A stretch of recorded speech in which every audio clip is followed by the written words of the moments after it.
Bem-vindos à segunda temporada do Fora de Escritório. Nesta série, queremos trazer-lhe soluções para os problemas que decorrem do endividamento.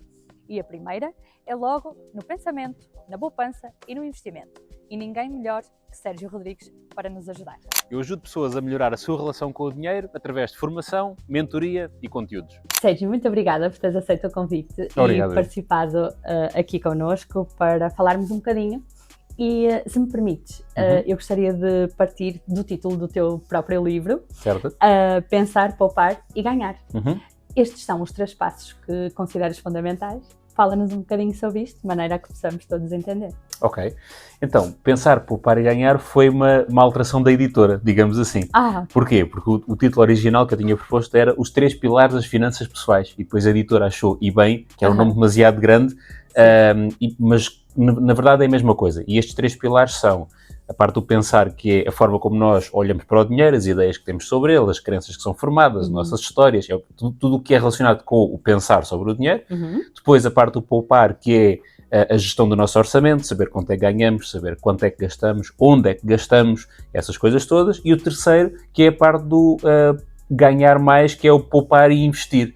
Ou seja, de conseguirmos rentabilizar o dinheiro que conseguimos não gastar no nosso orçamento. E, portanto, estes são os 3 pilares das finanças pessoais, que depois, de uma forma mais pomposa, digamos assim, foram chamados de pensar, poupar, ganhar. É exatamente essa a ideia. Digamos que podemos já começar pela primeira, então, se me permites. Portugal está mal qualificado no que diz respeito, e sendo tu um educador financeiro, saberás muito bem, que estamos mal qualificados nesta que é o conhecimento sobre finanças e financeiro. É uma questão de mentalidade? O que é que pensas sobre isto e como é que nós podemos fazer a alteração deste paradigma? Ok. Estamos mal, é verdade, mas estamos a melhorar. Pronto, subimos um lugar no ranking de 2020 para 2023, éramos o último, passamos a ser o penúltimo. Portanto, continuamos mal, claramente, mas estamos no caminho certo. Eu acredito que uma das grandes razões seja muito uma questão cultural, porque Portugal é, tendencialmente, historicamente, um país de fracos rendimentos, não é? E, portanto, temos uma questão cultural ligada ao dinheiro e essa questão da mentalidade ou da forma como nós olhamos para o dinheiro que continua a ser um bocadinho desafiante, porque lá está. E se nós formos pensar, a esmagadora maioria dos nossos avós passou fome, passou muitas dificuldades nas aldeias onde viveram, muitos deles acabaram por vir para as cidades e, portanto, muitos deles passaram muitas dificuldades. E, obviamente, os pais deles ainda mais dificuldades passaram. Obviamente, haverá exceções, como é normal, mas a maioria teve uma vida muito, muito difícil. E isso, obviamente, formou-lhes ali certas ideias sobre o que é a vida, as dificuldades da vida, a falta de dinheiro na vida. E, com base nisso tudo, eles tomaram determinadas decisões com o seu dinheiro. Ok? Porque tinham esta ideia da sua vida. Depois vieram os nossos pais, que alguns ainda tiveram algumas dificuldades, é verdade, mas já houve vou-lhe dizer, uma evolução neste sentido, menos dificuldades, mas que foram aprender a gerir dinheiro com quem? Com os seus pais, que tinham esta forma de olhar para o dinheiro. Entretanto, chega aqui a nossa geração, que ainda menos dificuldades, genericamente falando, como é óbvio, ainda menos dificuldades passa, mas aprendemos com quem? Com os nossos pais que aprenderam com os nossos avós. E, portanto, há esta ideia foi formada há muitos anos atrás, de uma realidade que era muito diferente daquela que é hoje, mas muitos de nós aprendemos com o melhor das intenções dos nossos pais e dos nossos avós, logicamente, mas aprendemos a gerir o nosso dinheiro, a olhar para o nosso dinheiro, com base numa realidade que hoje em dia, felizmente, é muito diferente. E, portanto... Fatura geracional, não? Exatamente. E isto é uma questão muito cultural que obviamente vai demorar muito tempo. Não vai resolver hoje. O que é que está a acontecer hoje? E é, se calhar, por isso que esta subida de um lugar acontece. Há, felizmente, cada vez mais pessoas e também, obviamente, as redes sociais, de uma forma geral, a internet, a comunicação, ajudem muito nisso.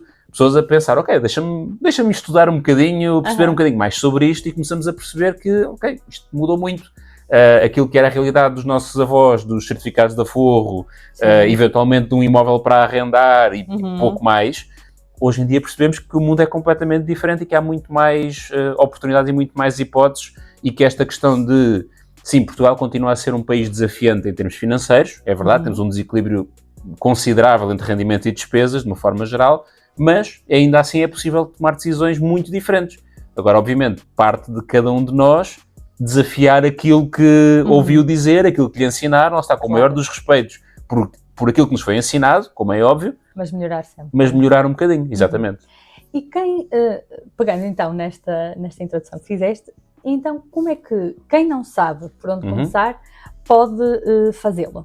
Ok, então o primeiro passo é exatamente este de querer fazer alguma coisa, de desafiar aquilo que tem na sua cabeça sobre o dinheiro, sem se deixar cair em extremismos, porque infelizmente as redes sociais são incríveis, trazem muita coisa boa, mas também trazem alguma menos boa. Sim. E portanto muito cuidado com as comparações, muito cuidado com as dicas que vamos ouvindo e de quem é que são, mas o primeiro passo terá que ser sempre esse, que é reconhecer que eu quero melhorar a minha situação financeira, que costuma dizer em bom português, o chapa ganha, chapa gasta, que não funciona para mim e eu não quero esse estilo de vida para mim. E até fica aqui um alerta, a questão de preparar a nossa reforma é fundamental, porque há um estudo da OCDE que diz que em 2050 as reformas em Portugal serão mais ou menos 38% do nosso rendimento nessa altura, ou seja, nós reformamos-nos e vamos arredondar as contas, 2/3 do nosso rendimento desaparece. Ninguém vai sobreviver com base nisso.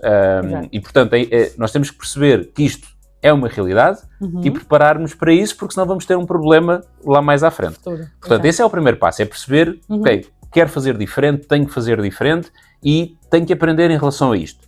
Como? Com toda a informação que existe. Okay? E é um mundo grande, é um mundo bastante vasto, e quando começamos à procura vai aparecer muita coisa, o que é normal, e isso às vezes deixa-nos um bocadinho soberbados. E com uma dúvida muito grande que é, ok, agora estou a ouvir coisas contraditórias. Sim. É o A ou é o B? Minha sugestão, continuem a estudar, porque depois vão perceber que 90% diz A e algumas pessoas dizem B. E se calhar estamos a começar, o que 90% está a dizer e que é igual e que bate certo e é o que vai acontecer, nesta fase faz mais sentido e depois mais à frente eu percebo, os outros 10% ou não era correto ou então estávamos era um nível avançado que eu depois mais à frente percebo. Tenho que começar a aprender, tenho que começar a estudar, tenho que começar a saber o que é o meu orçamento, a perceber para onde é que vai o meu dinheiro, perceber como é que eu posso reduzir despesas, como é que eu posso aumentar rendimentos, que é muito importante. E depois, eu fazendo estas duas coisas, aumentando rendimentos e cortar despesas, eu vou começando a criar uma folga cada vez maior. É essa a expectativa. E depois, terceiro passo, o tal ganhar, que é, ok, o que é que eu faço com isto? Porque não é para deixar o dinheiro parado. Nunca. Pronto. Eu já te ouvi dizer muitas vezes que o dinheiro parado é perder dinheiro, não é? É perder dinheiro, claramente. O dinheiro é uma coisa demasiado importante para estar parado. Há uma imagem, um paralelismo que se usa muitas vezes, que é vemos o dinheiro como se fossem os nossos trabalhadores da nossa empresa. E nós não queremos trabalhadores parados. Não. Porque eles têm que estar a fazer qualquer coisa, têm que estar a produzir. Se nós estamos parados, estamos a fazer alguma coisa mal enquanto donos daquela empresa, não é? Exato. E aqui é a mesma lógica. E, portanto, o dinheiro, a conta à ordem, que toda a gente tem, só serve para 3 coisas. Receber o nosso rendimento, ou o nosso ordenado, dependendo dos casos, pagar as nossas contas e ter lá uma pequena margem de manobra, que eu gosto dos 1000 euros, acho que é um número redondo, que é uma margem de manobra, margem de conforto para um imprevisto que acontece, porque há uma ida à urgência num hospital que é preciso, e hoje em dia com a saúde como está, provavelmente tem que ir a um privado para ser atendido mais rápido, e isso custa. O meu telemóvel avariou e de repente tenho que comprar um novo, e portanto esses 1000 euros cabem aqui uma quantidade interessante de imprevistos. Tudo o que excede a isso não é para estar na conta à ordem, é para estar a trabalhar.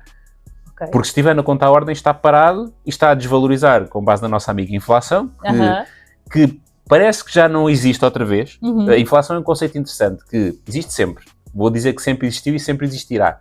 No entanto, parece que só se fala dela quando ela está em níveis muito acima do normal, que aconteceu em 2022, 2023, um bocadinho em 2024 ainda. Entretanto, como isto voltou a estabilizar, de repente parece que já não há inflação e já ninguém fala de inflação. Mas ela existe, está constantemente a desvalorizar o nosso dinheiro.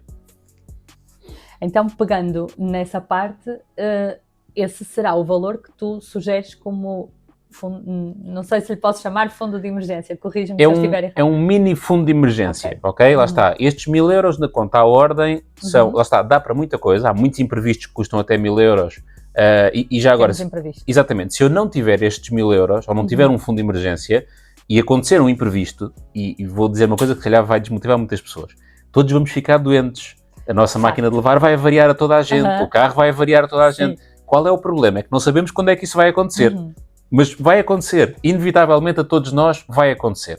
E portanto, eu sei que isso vai acontecer, eu tenho que estar preparado para isso, porque se eu não o fizer, quando isso acontecer, eu só vou ter 2 soluções.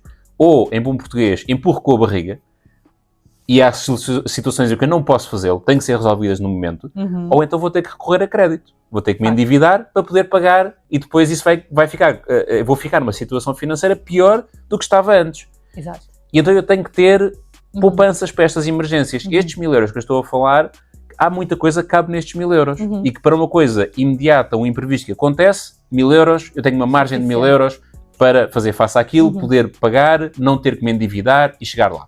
Obviamente, 1000 euros não dá para todos os imprevistos. Sim. Okay? Estes 1000 euros são umas coisas mais rápidas, mais imediatas. E depois todos nós devemos ter um fundo de emergência maior do que os 1000 euros, mas que ele pode e deve estar aplicado num produto, um depósito a prazo, uma conta poupança, um certificado de aforro, sempre produtos que se chamam o que tem capital garantido, ou seja, o dinheiro que eu lá coloco, ele nunca é menos do que aquele. Ou seja, o meu pior resultado é não ganhar nada. Atenção à questão da inflação. Na verdade, eu estou a perder, mas conceptualmente, se eu coloco lá 10 mil, nunca tenho menos do que 10 mil. E eu tenho esse fundo de emergência que, sendo maior, ele está aplicado e, enquanto não for preciso, está a render juros. Se for preciso, eu tenho que ter a flexibilidade, isto é a segunda dica, de, nas condições do produto, uma das linhas diz condições de mobilização. E tem que dizer sempre, mobilização antecipada, em qualquer altura, total ou parcial, que é como quem diz, eu coloco o meu dinheiro lá hoje, de manhã, hoje à tarde tenho um problema e eu consigo ir lá buscá-lo. Nós nunca podemos ter este dinheiro preso, porque senão imagina o problema que é, eu até tenho lá o dinheiro, mas não consigo utilizá-lo, ok? Por exemplo, os certificados de aforro são muito utilizados para este fundo de emergência. Os certificados de aforro estão bloqueados durante os primeiros 3 meses. Sim. E, portanto, se eu meto lá o meu fundo de emergência, acontece um imprevisto nos primeiros 3 meses e eu não consigo mexer naquele dinheiro. E, portanto, muito cuidado com estas condições de mobilização, ok? Lá está, por isso tenho os primeiros 1000 euros para aquela coisa mais imediata, rápida, que se consegue resolver. Tenho aquele fundo maior que está aplicado, que pode nunca ser preciso e está simplesmente a render juros, mas que se for preciso eu vou lá buscar e utilizo.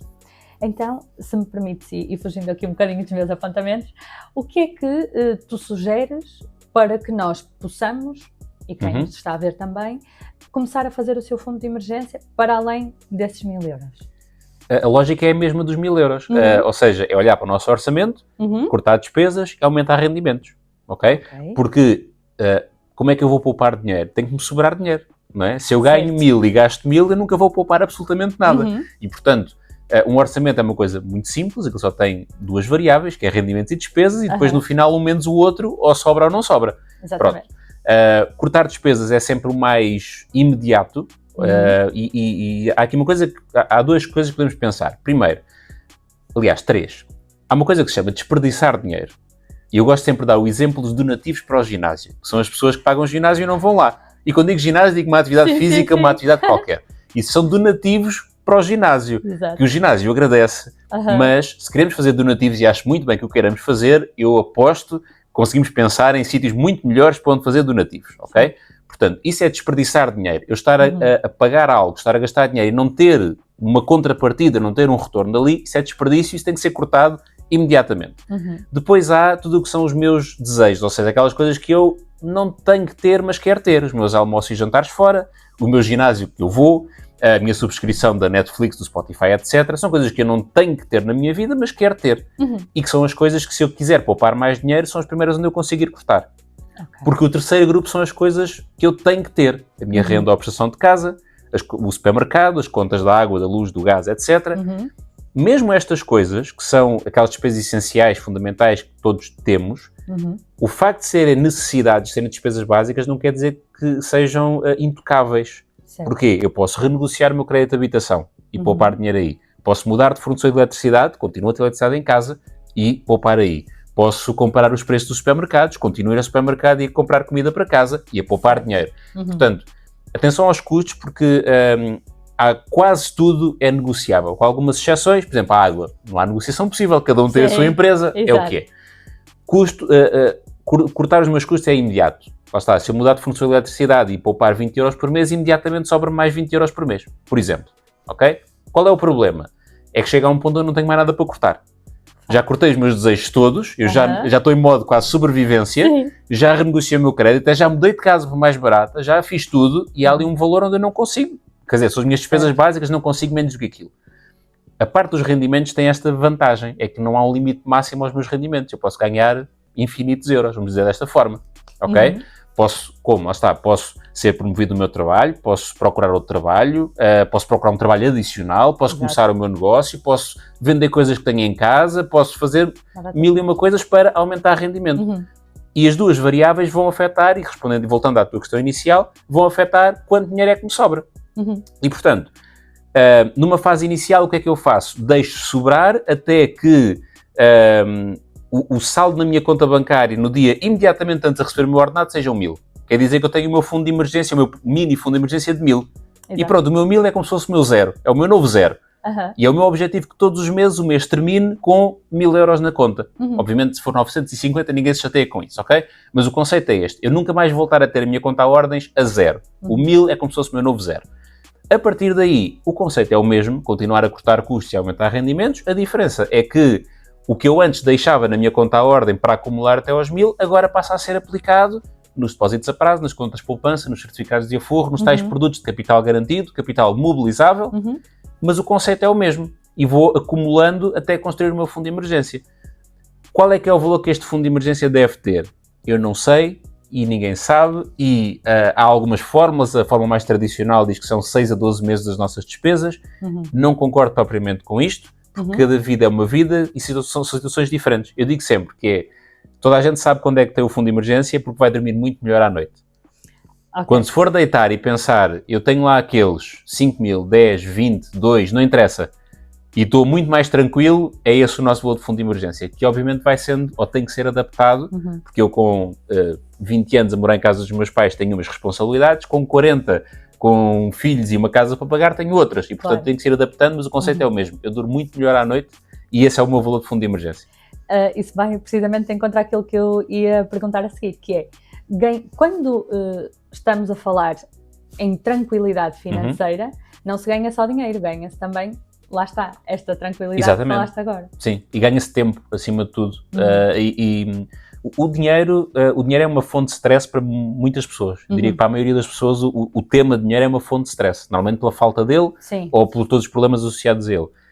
Lá está, voltamos à questão da mentalidade. O dinheiro não pode ser uma fonte de stress. O dinheiro é uma ótima fonte de tranquilidade, de redução de stress. Porque lá está, se eu for dormir, deitar a minha cabeça na almofada e pensar, eu sei que tenho ali aquele X que, se acontecer alguma coisa, eu e a minha família estamos protegidos, estamos salvaguardados durante não sei quantos meses. Claro. Isto é paz de espírito, isto reduz muito o meu stress. Eu não ter que estar preocupado se a minha empresa tem um problema qualquer e fecha e eu fico sem trabalho. Lá está, eu ter uma tranquilidade maior de eventualmente despedir-me porque detesto o meu trabalho e vou à procura de outro e não tenho que estar ali a fazer tudo a correr. Tenho ali uns meses onde, se a coisa demorar um bocadinho mais, ou até começar o meu próprio negócio, perseguir a minha paixão. Isto dá tranquilidade, acima de tudo. O dinheiro tem que ser uma ferramenta de tranquilidade e não de stress. Exato. E, portanto, da mesma forma que ele nos deixa dormir bem à noite, quando ele não nos deixa dormir bem à noite, é um ótimo sinal que temos que olhar para ele de outra forma e começar a fazer alguma coisa. Eu posso dizer que uma das questões com que eu fiz questão de iniciar o Fora do Escritório foi precisamente falando com uma psicóloga sobre essa questão. Que quem tem falta de dinheiro realmente tem uma intranquilidade e uma ansiedade. Como é óbvio. Porque hoje, lá está, o dinheiro é uma parte da nossa vida, da nossa sociedade como nós a conhecemos. E a menos que queiramos uma mudança drástica para uma caverna no Tibete, e aí reconheço que o dinheiro possa não ser relevante, mas enquanto quisermos manter este estilo de vida, vamos chamar ocidental, com as vidas aspas, que nós, e cada vez já não é tão ocidental assim, o oriental já se está a aproximar muito, este estilo de vida que nós conhecemos, o dinheiro é uma parte fundamental dele. E, portanto, mais vale admitir que isso é assim, admitir que é uma coisa realmente importante e tratar dele da melhor forma. Já não é raiz de todos os males, é uma utilidade. Nunca foi. Claro. E essa ideia, isso é interessante, que há quem se agarre na questão da Bíblia dizer que é raiz de todos os males. Não é isso que a Bíblia diz. E eu não sou católico, atenção. Sim. O que a Bíblia diz é que o amor ao dinheiro é a raiz de todos os males. São coisas muito diferentes. Exatamente. Sim, okay? Isso eu concordo contigo. Faz muita diferença. E aí concordo plenamente. O amor ao dinheiro, que seja a raiz, não sei se são todos, mas de muitos, perfeitamente de acordo. Mas lá está, a Bíblia nunca disse que é o dinheiro, é o amor ao dinheiro, que são coisas muito diferentes. Exatamente. Nós estamos a falar nesta questão de poupança e eu queria, assim, na reta final, que nos ajudasse a perceber se também é possível, com baixos rendimentos, nós começarmos já a trabalhar para esta poupança, no fundo. Possível é, difícil também, logicamente. Claro. Uma pessoa que ganha o ordenado mínimo, nas condições em que o país está, nos valores das casas, provavelmente não vai sobrar absolutamente nada. Provavelmente 100% do seu ordenado será para as suas necessidades básicas ou dos seus ordenados, se for um casal, depois juntarmos filhos ainda pior, com as devidas aspas. E, portanto, vamos ser muito honestos, esta área das finanças tem muito mundo dos unicórnios, como eu lhe chamo, e muita coisa cor-de-rosa, a dizer que isto é possível para toda a gente. Sim, teoricamente é possível para toda a gente, mas, obviamente, se eu tiver um rendimento superior, é mais fácil, vamos ser muito honestos, não é? Claro. Se eu ganhar 800 euros e tiver 800 euros de custos, vai ser muito mais difícil. Agora, lá está. Mais difícil não quer dizer que seja impossível. É possível reduzir alguns custos eventualmente. É possível trabalhar na parte dos rendimentos também. Mas, como é óbvio, o ponto de partida de uma pessoa nessa condição vai ser sempre muito pior do que uma pessoa que esteja a ganhar 2.000, 3.000 e tenha os mesmos 800 euros de despesas. Como é óbvio, o ponto de partida será diferente e, portanto, a dificuldade será diferente. O que não quer dizer que toda a gente que ganha mais esteja numa situação financeira melhor. Muito pelo contrário, algumas vezes. Okay? Porque lá está, muitas vezes há um aumento do custo de vida na mesma proporção do aumento do rendimento. Então, se eu ganhava 2.000, gastava 2.000, agora ganho 2.500 e gasto 2.500. Essa era precisamente a minha questão seguinte. Isso acontece muitas vezes. Portanto, quem ganha menos até acaba, infelizmente, de certa forma, por ver isto de uma forma diferente e... se tiver um mesmo aumento de ordenado ou de rendimento, se calhar vai olhar para ele não como um aumento de custo de vida, mas como essa eventual poupança. Porque lá está. Teoricamente, tecnicamente, sim, é possível qualquer pessoa fazê-lo. Obviamente, esta parte do rendimento e das despesas vai afetar diretamente e vai facilitar ou não. Mas, que é importante também dizer isto que eu estava a dizer, não é só ganhar dinheiro, até porque temos inúmeros casos de pessoas que ganham euro-milhões. Não é um problema, claramente, de quantidade de dinheiro. A quantidade de dinheiro chegava para eles e para a família toda o resto da vida. Sim. E, no entanto, uma grande percentagem deles, ao fim de meia dúzia de anos, está igual ou pior ao que estava inicialmente. Exato. E, portanto, não é só uma questão de quantidade de dinheiro, é muito mais a questão como olhamos para ele, para a importância que lhe damos e tudo o resto. Exato. Agora, em jeito conclusivo, eu gostava que deixasses, então, aconselhamento geral. Aconselhamento geral. Sim. Para todos nós. Certo. Eu, inclusive. Dê importância ao dinheiro. O dinheiro é importante. Também há muito esta ideia do dinheiro não importa, porque o dinheiro não compra felicidade, também se ouve dizer muito, não é? Sim. É verdade, perfeitamente de acordo. Também não compra saúde. Pois não, mas paga a ida à urgência, Sim, o tratamento, não é? Né? E paga o tratamento. Não compra felicidade. Pois não, mas compra as viagens que me fazem feliz, compra os presentes que me fazem feliz, compra a minha tranquilidade de dormir bem à noite, que me faz feliz. E, portanto, vamos tirar esta ideia que o dinheiro é o mal da fita. Sim. E que, não, o dinheiro é uma ferramenta, como muitas outras que todos nós temos à disposição, e que depois o que cada um de nós faz com essa ferramenta é que vai trazer os nossos resultados. E, portanto, vamos dar importância ao dinheiro, porque o dinheiro tem importância na nossa vida, vamos começar a reconhecer a importância que ele tem, não só na perspectiva de não o desperdiçar, porque é uma coisa realmente importante e então não o devemos desperdiçar, mas também é uma coisa fundamental e eu sei que para a minha vida tranquila, feliz, eu preciso de mais X. Exato. Vamos olhar para as minhas contas e perceber o que é que eu posso fazer para chegar lá. E muitas pessoas ficam muito surpreendidas quando fazem este exercício e começam realmente a meter as mãos na massa. A coisa normalmente corre bem e ajuda bastante e acaba por se resolver mais cedo ou mais tarde. Sérgio, foi um gosto para mim conversar Obrigado. contigo. Igualmente. Agradeço-te imenso e até à próxima. Obrigado.